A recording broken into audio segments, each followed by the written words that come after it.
is The Magnet. Hello, you're welcome to this week's edition of The Magnets. The Magnet is a program that parades professionals from diverse fields. Just name the profession, we'll bring them to you. Today, we shall be taking a look at the educational sector. And we have a magnet who has added value, who has made a great impact. In fact, if you talk of the private universities, public universities, state-owned, even in the diaspora, he's been there. I will not talk too much. Let's give you his citation. By the time we come back, it will be a great pleasure to interact with our own distinguished professor. We'll be back shortly. Born in Ibadan some few years before Nigeria independence, Professor Amidu Olalekan Sani completed the acquisition of the knowledge of the Holy Quran under his father in 1965, the year he began his primary school education. His secondary education at the Ahmadiyya Grammar School, Ibadan, later Anwarul Islam, saw him coming out in the WASC with grade 1 in 1975. In 1980, he not only graduated with a first class in Arabic language and literature at the University of Ibadan, but also got the award for the best first-class graduate from the Faculty of Art with the highest CGPA. During a brief stint with the media, 1982 to 1984, he was the first producer at the television service of Oyo State to cover the Hajj exercise at the invitation of the Saudi Arabian government. Professor Sani joined the pioneering academic train of LASU in November 1984 as an assistant lecturer and rose through the rank to become a professor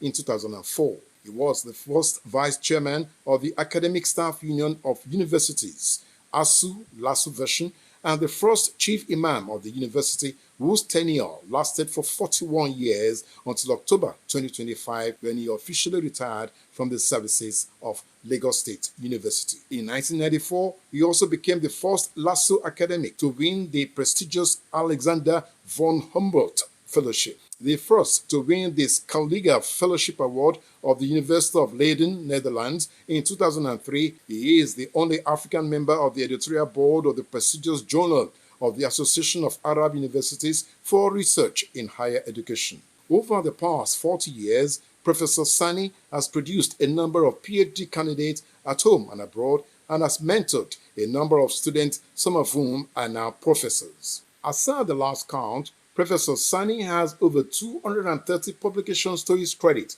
made up of books, chapters in books, referred articles in learned journals, conference proceedings, book reviews, encyclopedia event entries, and expert commentaries written in English, Arabic, or German. His tenure as the Vice Chancellor of Fountain University Osogbo 2018 to 2023 has been described as the golden era of the institution in terms of international visibility, academics, and infrastructural expansion. He was recently appointed as a consultant to the National Assembly House of Reps Committee on Student Loans, Scholarships, and Higher Education Financing, and a director with the African Historical Society, USA. Professor Sani is happily married with children and grandchildren. Welcome back. It's a great pleasure. It's actually a familiar terrain. It's a great pleasure to bring to the Magnet our distinguished Professor Amidu Sani. You are welcome to the Magnet, sir. Thank you very much, ma'am. It's a great pleasure to have you here. Yeah, I'm happy being with you. Yeah, it's my pleasure. All right, so give us a little bit about yourself, 30 seconds beyond the citation. Yeah, maybe because I can start from that aspect which many people don't know. About you. Yes, when Oyo State was founded and we had Governor Bola Ige as the governor then, so he founded the television service of Oyo State, and I happened to be one of the pioneer producers then. We call it TSOS.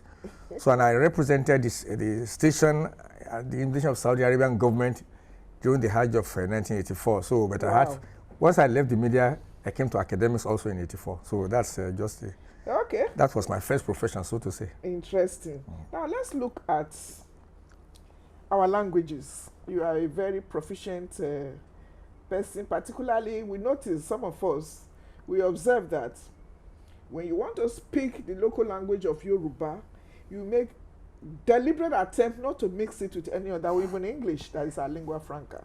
So hence we chose that. You should talk to us about our language. what is the value of the local language in the propagation of our culture, irrespective? Let me start in an inverse order, and let us see what is happening in Nigeria today. Most of these construction sites you see manned by the Chinese, they don't speak English at all. Wow. So they learn their profession, architecture, engineering, whatever, something, with the Chinese language. So they became very, very proficient in it. So the essence, what I'm saying is that the most potent weapon for efficiency in any, either in learning, or in teaching, or in anything, is the mother tongue. And Professor Fafunwa tried that one in the 70s at Open University. Yes. So those who are trained in the local language, Yoruba, whatever, perform better than those who are taught in English. So it's part of the colonial subjugation, insisting that we should not, we should throw away our own language. So the language of a people is their power. And so we must, as much as possible, try to ensure that training, teaching, whatever, is encouraged, at least at the formative stage, with the mother tongue, so to say. You took it out of me. Do you know, lately, we learned that most of the schools, I think it's even more prominent in the northern aspects, northern area of the country, that when you teach children in their local language, they understand better. It's natural. Okay. It's natural because that's the way, see, the earliest stage of any child's development. The formative stage. Exactly. The language they grew up with. Is what they will learn. Exactly. Now, and that is one area the South Asian people, Indians and Pakistanis, when we meet them in the UK, I was in the UK just about 2 weeks ago, I see many of their old parents, they live with their children, they speak the language to them, and so those children become proficient in the native language, the Punjabi, the Hindi, whatever, something. And so in our own case, from this part of the world, it is vernacular, and some children could even get beaten for speaking, which is wrong. It's part of mental subjugation, which we have unfortunately been allow ourselves to be keyed into. Okay, so now let's talk about this local language, irrespective. How do we go about preserving it and valuing it for us to be ingrained into our own lifestyle, as it were? I've just mentioned the issue of interaction and conversation with it, with parents, with colleagues, with siblings. The home should be the first teaching platform for the local language. The parents, the siblings, the family, so to say. So if you deny any child the opportunity of speaking the mother tongue from home, how many hours do they spend in the school? 5, 6 hours in a day out of 24 hours. They interact more at home with parents and other children. So we should try as much as possible to encourage parents they will learn other language more perfectly. And I will come back to that, how I became sort of very much interested in Yoruba language. So if you are very good in Yoruba language, you'll be good in other languages. So that's the thing. Okay. Now let's look at even the school that you mentioned earlier. How do we ensure, well, whatever is being taught in schools, it may not be as elaborate. Yeah. How do we ensure that most of these languages are taught in school? We have 3 major languages in Nigeria: Hausa, Igbo, Yoruba.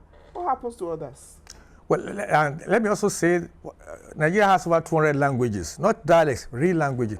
But again, even in Yoruba state, so-called Yoruba state, do you have enough teachers of the language? No. I remember in the 70s, I was in Sokoto as an NYC person. The person teaching Hausa language in Sokoto College or something was a Yoruba woman who had lived all her life in the north. So there were not even enough teachers of Hausa language, even in Hausa state. It's the same thing, ditto for Yoruba state, perhaps also for. So the government must have a deliberate policy of training or encouraging people to learn the local language, to be able to teach exactly, give incentive. You know that even now, you have a lot of American universities now sponsoring or employing people to study Nigerian, especially Yoruba. Even Brazil, I hear it's one of the exactly. So why we, the owners of the language, we don't value it at all?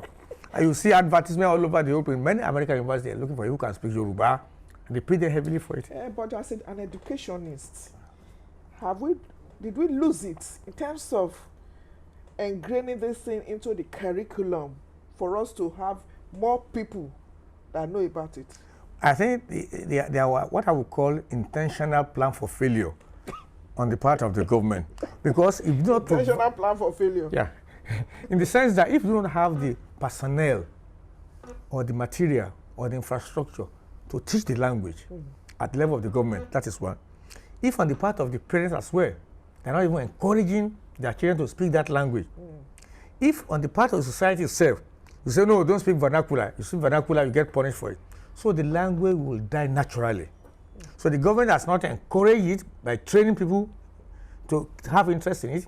The parents have not encouraged it. Society has not encouraged it. So how will the language prosper or thrive very well? So it's a big problem. And I think what we need to do is to ensure that we make it as a government policy. And we have our parliamentarians, House of Assembly. So I think at a point in time, Lagos, perhaps even up to now, they make parliamentary something in Yoruba language every Thursday or thereabouts, which is good. So why can't we replicate that in other states in the Southwest? Why can't we have something similar also in the North and something similar in Nigeria? Yes, so that will be a starting point. And that will encourage, even though if you know you are coming to the assembly today, you are going to speak your local language, or you have learn it. You perfect it, so you don't become a ridiculous person. So that's kind of thing. So we should start that way. And of course, when there is then the bill or the initiative to promote the language in our schools, of course, I think we'll have a very good support. Do you, from this conversation, do you believe that our local language is gradually going into extinction?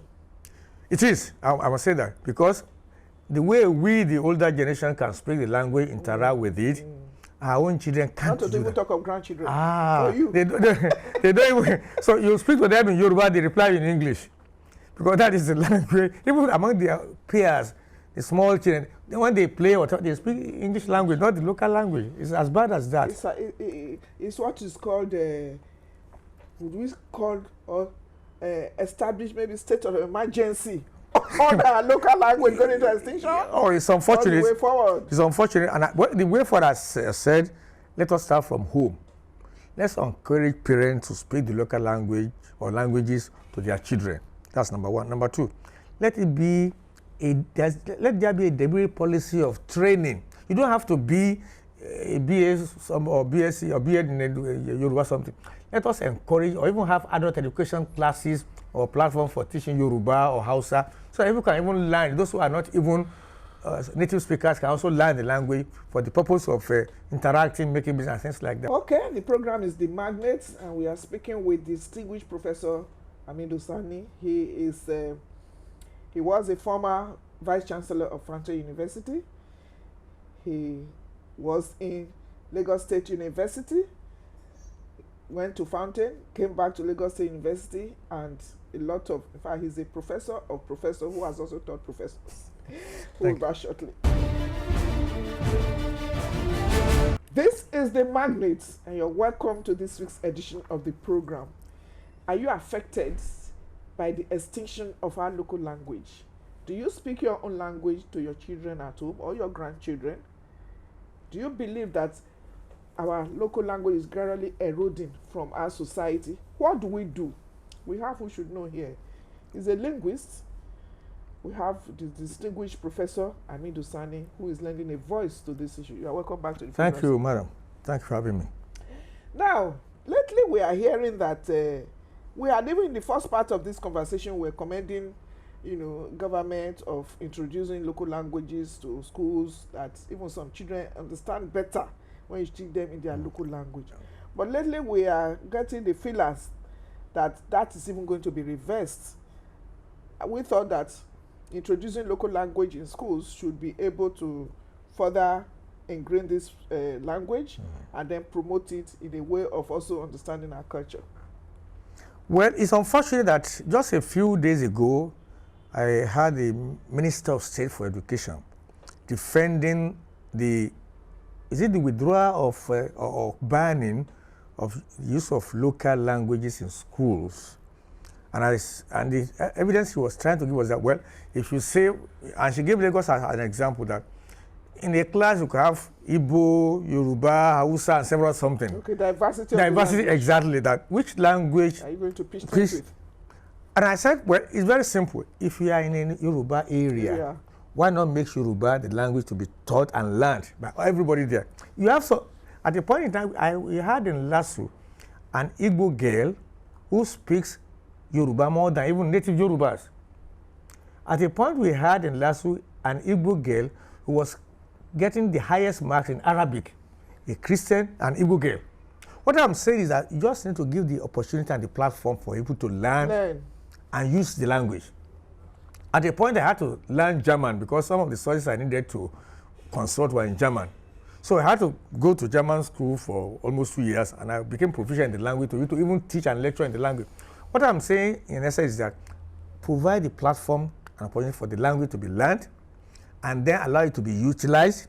If you are in Kano, for example, and you're a Yoruba man, and you learn Hausa, if you are in, of course, you know one of your senior colleagues, the Olatilo, he speaks almost all the Nigerian languages. He's a polyglot.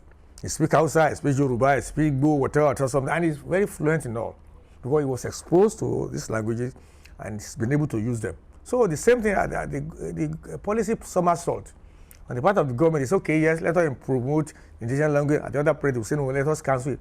It doesn't allow for proper development. And I give the example of the Chinese now. All these are construction people from you see on the road. They can't speak any word of English. They learn engineering, all those something in their language, and they are doing very well. Of course, if you are not doing that very well, government will not be giving them giving them contracts. So that's the thing. Okay. So the government should have a daily policy of promoting local language. The defense is quite interesting, and we believe so much in our regional development. And I think your defense is very apt. If you are in Igbo land, let the people there. In fact, it even makes one Nigeria. Exactly. If a Yoruba person goes to the Igbo land, you are forced to learn the Igbo language. So you are taught in Igbo language. If you, as much as we encourage integration, you should need to buttress more on this. Well, I think I've just said the mother or the home should be the first school for the learning of the mother tongue or the local language, the home. Then the school comes next, because in these days that you see even 3-4 years or whatever already in school. And whatever, the first 5 years have been proved to be the best stage for learning any language. And a child is capable of learning more than 3-4 languages at that level. Okay. Once they are exposed. So let us, as a matter of government policy, let us be intentional about this thing. Let the parents also be able to do that. And of course, at the local level too. So this year, I was the chairman of the first Olubadan Coronation Lecture Committee. And we had one Igbo child who was able to tell us all the Obas and kings of Ibadan that have been in place since 1830 up to the present. Igbo. And I said, can you see if an Igbo boy could tell you all the Obas that have reigned in Ibadan from 1830 up till the 44th one, what are they doing? So just to let you know that, and I'm sure that was due to his exposure. Yes. So why can't I? Exactly. So, and the thing, but the boy was saying everything offhand. So what I'm saying is that we must encourage it, we must be intentional about it, and we must stand and support it. So that's the way. Okay. The question I asked earlier, what is the importance of language in the promotion of our culture? I mean, let's be frank about it. If you want to destroy any people's culture, destroy their language. Wow. Because the medium through which your language, your ideas, your idiom, anything, even your history, you can only transmit all these things through the language. So, and if that is taken off now, and you make people feel, or make the language to feel inferior, for what you are going to have is something that will not be original and won't be authentic. So we can take our own history better in our own language than an European will be able to do it for us. And of course, they want us to see the world through their own lenses, not through our own reality. So the language and culture, in fact, the principal aspect of any culture is the language. Mm-hmm. And that's the only way we can even transmit the language, the culture to the children and the children of the children. Okay, you mentioned history. You know that when we were in school, history was a major subject. It depends on the course you want to study. But in recent times, I don't know if we'll call it government rascality or whatever. What has happened to history? Is it back in the curriculum now? Well, I think the government recently decided to make it a school subject now at some level. I think Whatever happened that it was removed, sir, as an educationist? Well, you see, we've had this inconsistency that was consistent in government policy making system. And that is just about what we said now, about even the mother tongue. At one breath, the government say, yes, let us promote it. Within 2-3 weeks again, they say, no, no. So the things are not well thought out. We should not be. Nigeria is never short of experts who can tell, but the government has never feel obliged to follow expert advice. Okay. And for a variety of reasons. Do you think this language going into extinction, we are not valuing, do you think it's leading to some imperialistic tendencies from our children? Well, I think it's our own undoing because we allow it to happen. Why are the Japanese, for example, or the Chinese, or even the Turkish, are not allowing their own language to be stampeded or to be buried? It has to be a national policy on the part of the government, and of course the parent and other stakeholders. Whatever the government legislates, you do not get things done by legislation, by convincing people about the validity or reality of that kind of thing. So if the parents are made to believe that, look, from home, let the children use the language. Forget about it, they will learn, they will speak it. Make it a language of learning at the early stage. They will be very, very good. And that was why when last was 184 and I became the imam, at a point I used to have an interpreter for the khutbah. I said no, at a point I said no, because I will be saying something, then after I will say something else. So I said, let's do the khutbah in Yoruba. Yeah, I had to be doing everything by myself. So at that point in time, I became more proficient in Yoruba itself than in English. So it has to be intentional. I have to focus on it and be ready to promote it and utilize it. Okay, as we begin to round up, do you think this high level of brain drain has to do with our language that is going into extinction? Well, it also we like more or less appreciate other people's language and culture, and bam, we want to run off.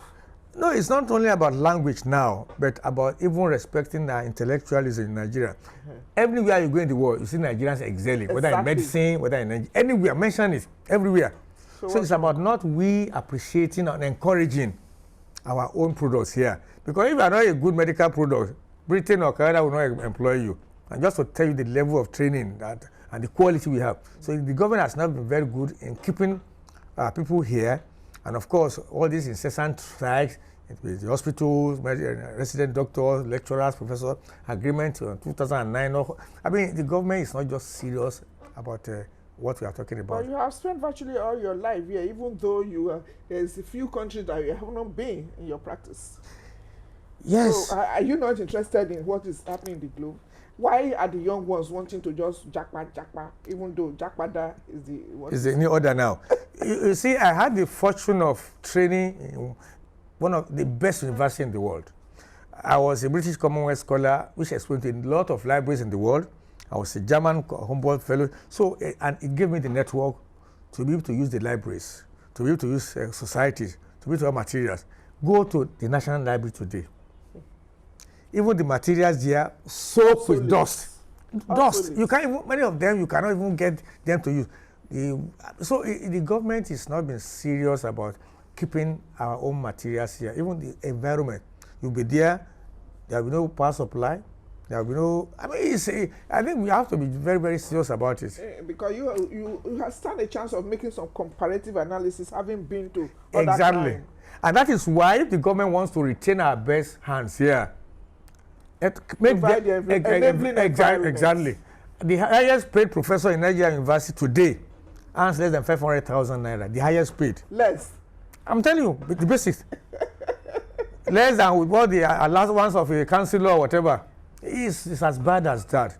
And when they complain, people say, no, you agitate too much. If people are not happy, you need to be happy to do very well. To give your best. Yeah. Well, distinguished Professor Amidu Sani, any final words? You have been counseling, but just cap it up, sir. Well, final word is that I want to encourage our younger ones in the universities that education is not a scam. And the government, they should try as much as possible to key into the new world order of the internet, the AI. They have more opportunities than we had. You can stay in the comfort of your room and even write your PhD these days now if you have access to the internet. So they should be very, very serious about academics. That's the easiest way to make things work. Okay. Secondly, the government and of course the media too You have some fun. If people go on this blind date or whatever something you do on the something, that, people will get millions of naira for living with a man in a house or whatever. I don't know what to call the program is now. A lady who comes from first class in engineering or medicine, they will give her a computer, maybe a second-hand computer as a present. Whereas somebody who goes on a blind, he will get 1,000 and become an ambassador. We on us and the media promote this a lot. So the government and the media should try as much as possible to promote innovativeness, innovation, and skill use, and that is my appeal. Thank you so much. How can we thank you? Can't thank you enough. It's been distinguished Professor Amidu Sani of I'm sure there are a lot of things you are going. What's next now after retirement from that? Well, you can see me here now. You can see I've been here for almost 3 years, so I've been trying how to. And of course, let me also. I'm also relevant. Very much. I even have more to do now than when I was. You are no more constrained in the campus. So this project of the African Historical Society, yes. I'm helping them to drive this new program of African manuscripts now as new sources of African history. So and I'm coordinating that for them, and also some of these are local universities as well, helping them to access international facilities and opportunities. So that's where we are now. Thank you very much. Congratulations. You've always been knocking on your door. You are still very always welcome. That's our show today. The magnet it has been. Remember that you can follow us on our social media handles, and then of course the program is open for sponsorship and partnership. Remember to always join us. You can also watch the repeat broadcast of this program via our YouTube channel. Join us same time next week. We shall bring you another magnet in the program. Take all the counsels from our prof, to the parents, to the government, to the schools. He's giving all of us a proper counsel. Just adhere to it, and our language will continue to be robust and then valued by us and even the outside world. Join us same time next week for another edition. Until then, bye for now.